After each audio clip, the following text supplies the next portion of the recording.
Hello everyone and welcome to Bhasi's IAS. Let's take up today's news analysis, that is 23rd November 2019. Let's get into our first article of discussion today. This article is with regards to Aadhaar card. The article pronounced that Aadhaar data, Supreme Court seeks government reply to plea. So under this particular topic, first we'll try to understand why this is in news. What is the new amended act, that is the Aadhaar and Other Laws Amendment Bill 2019 says, and what is about the controversy that we have discussed and why people have moved to Supreme Court for a government's reply seeking controversies with respect to this new amendment Aadhaar bill. First, let us understand why this is in news. This is in news because Supreme Court on Friday asked Union Government and UDAI, that is Unique Identification Authority of India, to respond to a petition alleging that recent amendments to Aadhaar law opened backdoor to private players to access citizens' personal data.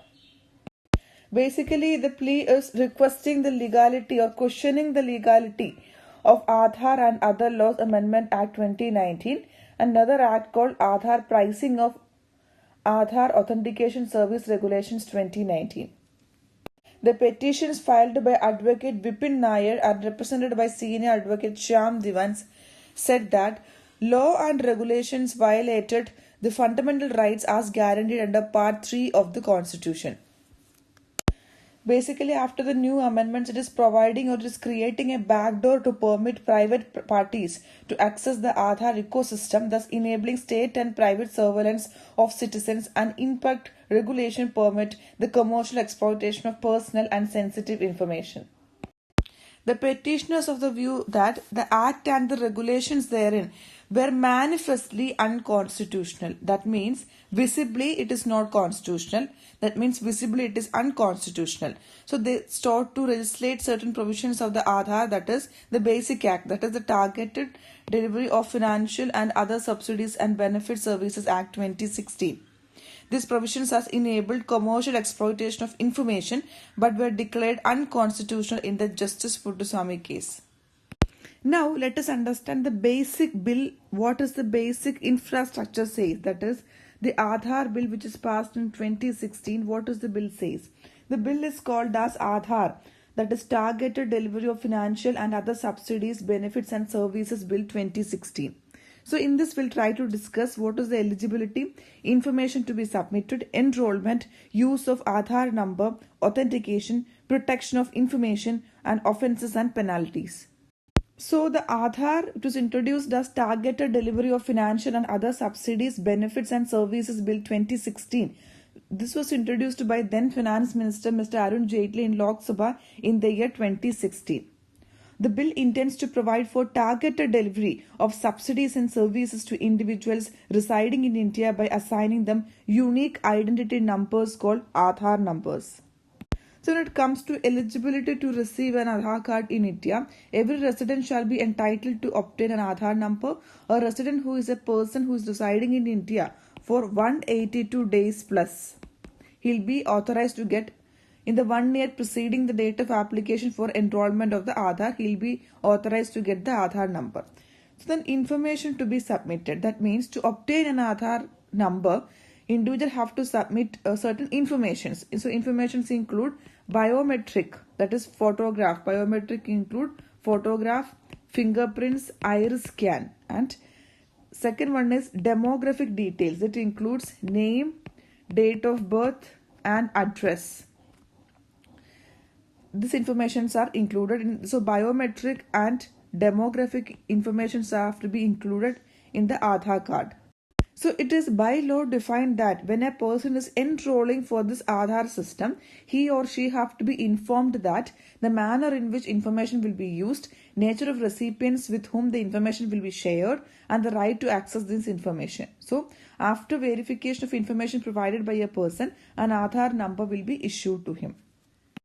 So next is use of Aadhaar number. So to verify the identity of a person receiving a subsidy or a service, government require them to have an Aadhaar number. That is basically the act is called targeted delivery of financial and other subsidies, benefits and services bill. So when a person is getting subsidy, then Aadhaar number verification is required. Now, what is the authentication, or who authenticate the Aadhaar in India? Actually, UID authority, that is Unique Identification Authority, will authenticate Aadhaar number of an individual if an entity makes a request. A requesting entity, that means an agency or a person that wants to authenticate information of a person, has to obtain the consent of an individual before collecting his information. This agency can use the disclosed information only for the purposes for which individual have given consent. So, authentication of certain data, that means if a person is trying to avail a subsidy or open a bank account or trying to link the PAN card, anything, then Uday will be giving authentication to access the information. So what is about the protection of information? We know that there is also biometric and demographic information given.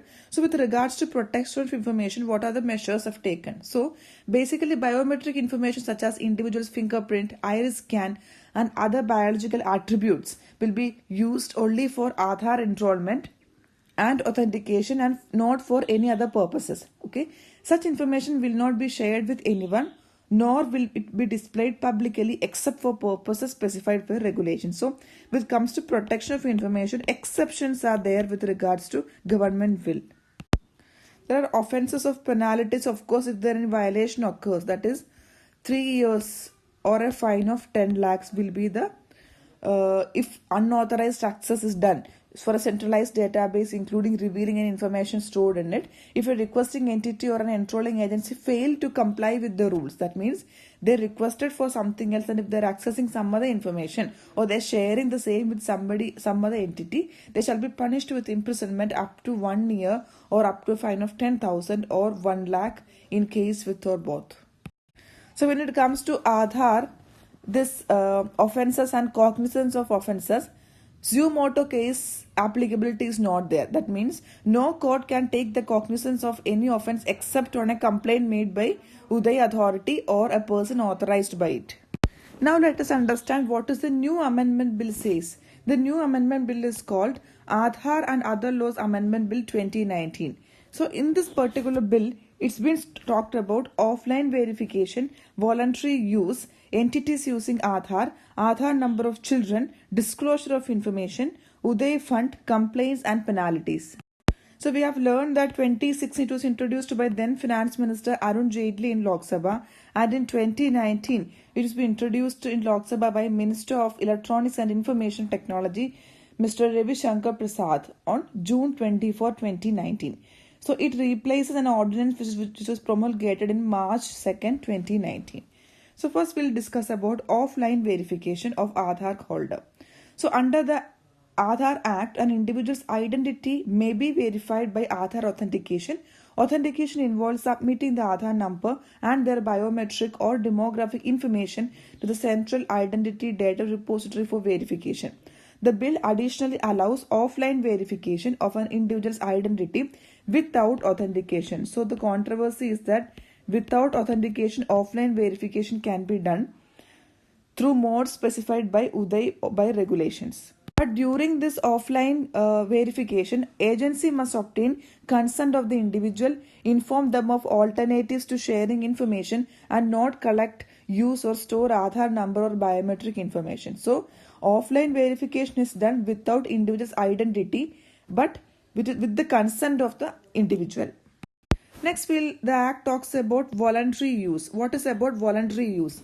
Act provides for the use of Aadhaar number as a proof of identity of a person subject to authentication. That means the bill replaces this provision to state that an individual may voluntarily use his Aadhaar number to establish his identity. So ID card can be used voluntarily. Okay. The bill states that authentication of an individual identity via Aadhaar for the provision of any service may be made mandatorily only by a law of parliament. So such laws are not there. So voluntarily he can decide if he want to use Aadhaar as an ID card or not. Basically this is a very important clause because voluntary use have amended many other acts like Telegraph Act. It also amended Prevention of Money Laundering Act. Because persons with a license to maintain a telegraph or a banking companies and financial institutions may verify their clients by authentication of offline verification of Aadhaar, a passport, or any other document notified by the central government. That is, the client has the choice, or a person who is approaching these entities have a choice to use either mode to verify his identity, and no person shall be denied any service for not having an Aadhaar number. That means Aadhaar is not mandatory. Let us discuss our next point of discussion, that is entities using Aadhaar. As per the new amended law, an entity may be allowed to perform authentication through Aadhaar if the Uday is satisfied that it is in compliance with certain standards of privacy and security. So if it is compliant with standards of privacy and security, yes, they can authenticate. Second one is that it is permitted by law. Seeking authentication for a purpose specified by the central government in the interest of the state. Next, we'll talk about Aadhaar number of children. This is the new inclusion in the amendment bill. The original bill, which was published in 2016, did not have anything with relate to Aadhaar number of children. So in 2019, new amendment bill, yes, have an inclusion with the Aadhaar number of children. This act says that Aadhaar number of children will be issued with the permission or the consent of parent or the guardian, and after child attained 18 years of age, he or she can decide whether she want to go ahead with Aadhaar number or no. So if she doesn't want, they can have option to cancel the Aadhaar card also. Next, the respective bill talks about disclosure of information. Disclosure of personal information which is included in Aadhaar can be done by a person only by the order of High Court or above. That is, the bill amends this to allow such disclosure only for orders by high courts or the above courts. That is, under the act, an officer not below the rank of a joint secretary may issue directions for disclosing information in the interest of national security. Therefore, the bill stands amended like this, that such disclosure on directions of officers not below the rank of a secretary. The most important point in this amended act is Uday Fund. Okay, Uday funds before as per 2016 law, whatever the fees and revenues Uday collected will be going to Consolidated Fund of India. But now this is not existing, not applicable, because the new amended bill says that a new fund called Uday Fund will be created, and all the fees and revenues will be credited to this fund. The fund shall be used for expenses of the Uday, including salaries and allowances of its employees. Next change happened in the clause of complaints. As per 2016 Act, complaint can be registered only by Uday, the authority, but now it is amended saying that even the individual who is concerned of this problem can also file for a complaint that will be considered. Next clause is with respect to penalties. This clause says that if any entities in Aadhaar system failed to follow any of the instructions by Uday, then a case will be registered by Uday against this entity and furnish information required by the Uday. Adjudicating officers will be appointed by the Uday, will decide such matters, and a penalty up to 1 crore rupees will be imposed upon those entities who break the laws. Now let us understand our another article of discussion, that is with regards to electoral bonds. Okay. Topic of discussion is with regards to electoral bonds. The opacity around electoral bonds. If big money entirely funds elections in a secretive way, democracy as we know it will not exist. Under this topic, we'll try to understand why this is in news now. What are electoral bonds, or what is called an electoral bond? Why money is required for elections? And what is the problems associated? What is the effect and implementation with regards to electoral bonds, and what are the remedies suggested?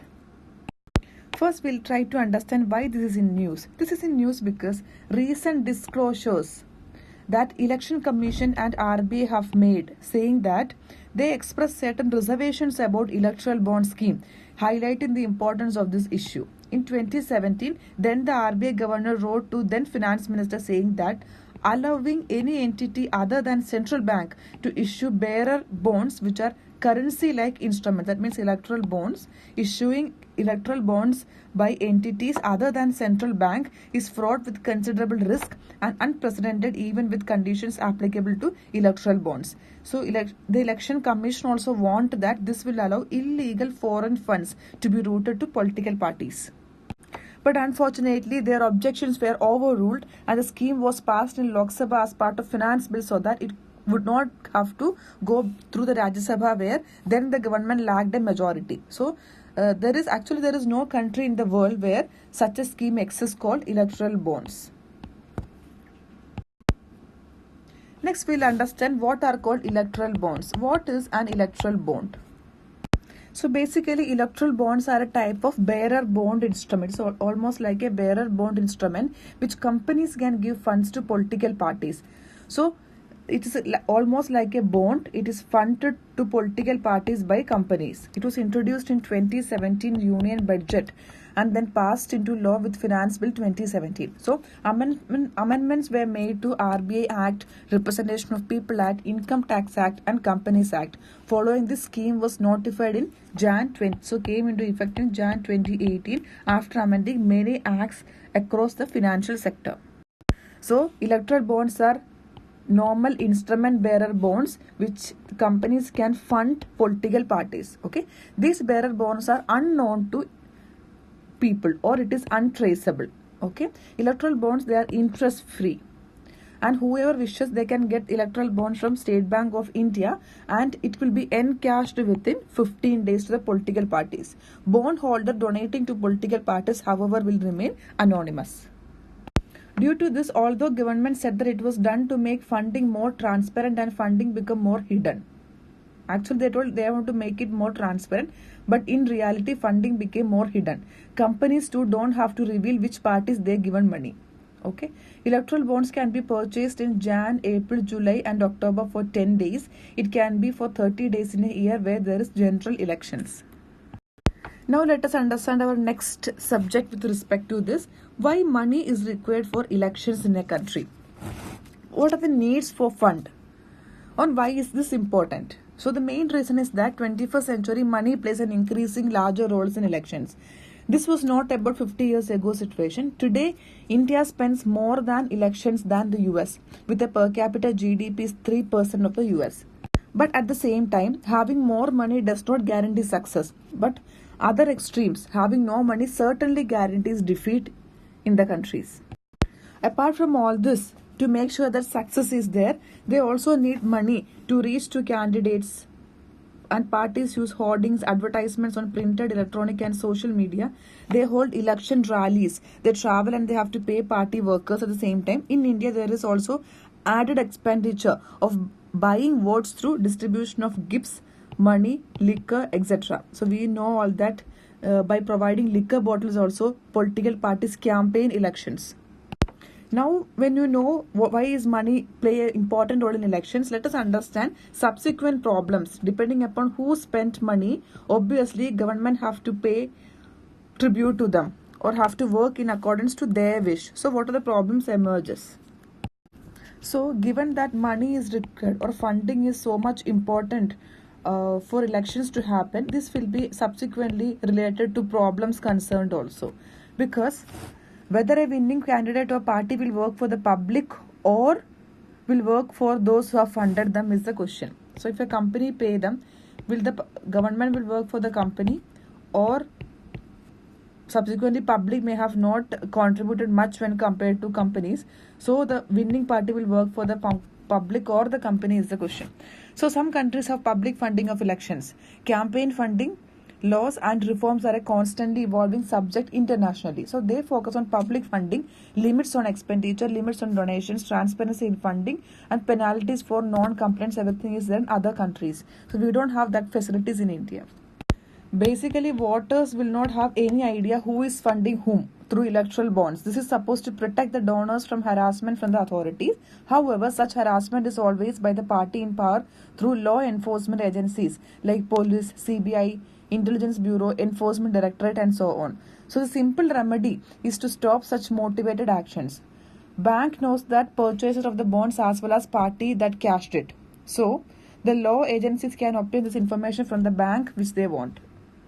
So even though a particular company is funding an electoral bond, but they will keep their identity anonymous, or they will not reveal that they have contributed this amount of money. But suppose we can, in our case it is SBI Bank. SBI will know who have taken this, purchase this bond from them, And if bank can tell to the political party who is in power that okay, this bond is purchased by this person, then the entire electoral bond system is flawed towards the existing political party. Another important point with relate to this is that donation limits have been removed. Okay, this is an equally troubling instance because even the big corporates can buy now unlimited spending of money and they can purchase electoral bonds and actually they can buy the government if they want, and they can influence policies and welfare structures in with regards to these companies. And when it comes to black money also, electoral bonds cannot eliminate black money's involvement in the election process. Obviously, electoral bonds, when we're talking about electoral bonds, black money is not included because black money cannot be used to buy electoral bonds, that we know, because we are going through institutional purchase of SBI. However, black money can be used outside the scheme during elections for other expenditures. In short, electoral bonds cannot eliminate black money. There is another provision in the Electoral Bond Scheme and Amended Finance Act 2017. Basically, if you are seeing a solution for all this, we don't need any incentive or any rule to transparency and honesty. Any political party can voluntarily choose to disclose its funds and sources. There is no law that prevents them from doing so. They can also state publicly that they will henceforth not use black money. No party has done this. Perhaps there are some compulsions under which they function, whether as the ruling party or as the opposition. Long-term effects and implementation of this electoral bond in this way will be a setback for democracy. So it will not be good for democracy is what this article is saying, because the effect of the electoral bond scheme and the possible long-term implications show it will not be good for democracy on a long term. Ruling party gets nearly all the funds. Okay, it is along the enforcement agencies knows who have given how much money to whom. Public does not have this information. So, how can we have a good democracy in secrecy is the question. Real danger, however, is long term. If big money entirely funds elections in an opaque way, democracy as we know will not exist. Various commissions, including Election Commission, have given detailed recommendations on suitable remedies of this problem in India. So, the first one is that complete transparency have to be there in all the funding process. Transparency is the key. Transparency have to be there in all the funding processes. Second one is that political parties need to be under the Right to Information Act. Central Information Commission ruled that they were, but the parties refused to follow its directions. There must be spending limits as well as donation limits have to be applied to political parties. So these are few remedies which we can go ahead to correct the problems of this electoral bonds and the funding thereof. Our next article is with respect to Delhi pollution or pollution in the NCR region. Article says that Centre Punjab at odds over stubble burning. Let us understand why in news. This is in news because with paddy harvesting at its fag end in the key grain producing state of Punjab, both the central and the state governments released data on stubble burning Friday which are starkly different narratives, or the findings are entirely different. So whatever the Punjab is giving or the state government is giving and whatever the center is giving, the data is entirely different with regards to pollution levels.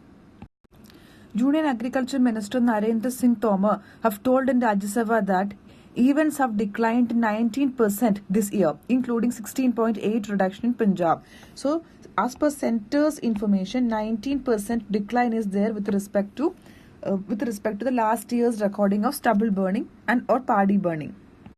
But the difference is that Punjab Pollution Control Board data shows that an increase of 2.3% in the number of incidents. So Punjab, the state government states that their data has increased to 2.3% than last year. So central government says 19% decrease is there and Punjab says there is 2.3% increase is there. Basically, centre's data come from Indian Council of Agricultural Research or ICAR, which monitors stubble burning in Punjab, Haryana and UP using satellite data and counts the number of incidents from the beginning of October. So according to ICAR's latest daily bulletin, Punjab saw 49,000 incidents between October 1st and November 21st. But The difference is because, according to Punjab Pollution Control Board or PCB, routinely counts stubble burning incidents from September 24, given that paddy harvesting begins in early to mid-September. It recorded 52,000 incidents between September 24 and November 21st, compared with 50,000 in a year earlier. So there is a calculation difference in the time period. The starting difference is there because of the time period which is calculated by both the center and the state. The center is also of the claim that 19% decrease is because improvement has happened. An amount of 1008 crore centrally funded scheme to distribute stubble management machines to farmers, as well as state schemes to compensate farmers who did not burn their field. Punjab government acknowledged that increase in incidents showed that some farmers continued to defy the ban on burning crop residue, and it was optimistic that the burnt area figure would show improvement. Now let us understand what is stubble burning means. So we have seen from the news and heard n number of times that Delhi pollution, the main reason is stubble burning. Now let us understand what is the stubble burning means. Stubble burning is intentionally setting fire to the straw stubble that remains after grains like paddy, wheat, etc. have been harvested. The burning of stubble, contrasted with the alternatives such as ploughing the stubble back into ground or collecting it for industrial use, has a number of consequences and effects on the environment. So there are positive and negative effects are there. Positive effects are it kills slugs and other pests, can reduce nitrogen tie-up, etc. It is very harmful because of loss of nutrients. It will be pollution from smoke, damage to electrical and electronic equipments from floating threads of conducting waste, risk of fire spreading out of control. There is a perception that stubble burning contributes to atmospheric carbon dioxide increase. However, carbon dioxide releases are only slightly greater than those from natural decomposition. Now we will understand, why do farmers burn stubble? Is there any other alternative available? Farmers prefer stubble burning as it is cheaper. Farmers prefer to burn stubble and pay penalty rather than weed out the stubbles. And the reason for this is the cost of stubble burning is cheaper, as penalty work is to be only 2,500 or something per acre. Now let us understand what are the pollutant gases which are released during stubble burning. So results in emission of harmful gases are happening, and it includes carbon monoxide, nitrous oxides, sulfur dioxide, methane, and also particulate matters, hydrocarbons. So many pollutants are released because of this stubble burning. So basically this stubble burning is very bad for soil. Stubble burning is bad for soil.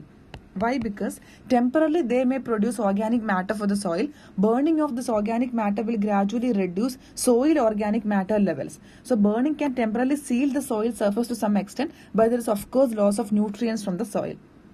So next we'll try to understand, when was stubble burning or straw burning banned in India. So basically in 2015, as per the rules of NGT or National Green Tribunal, which was banned crop residue burning in the states of Rajasthan, Punjab, UP and Haryana. Burning crop residue is a crime under section 188 of the IPC and under the Air and Pollution Control Act of 1891. That's all for today. Hope this helps. Thank you.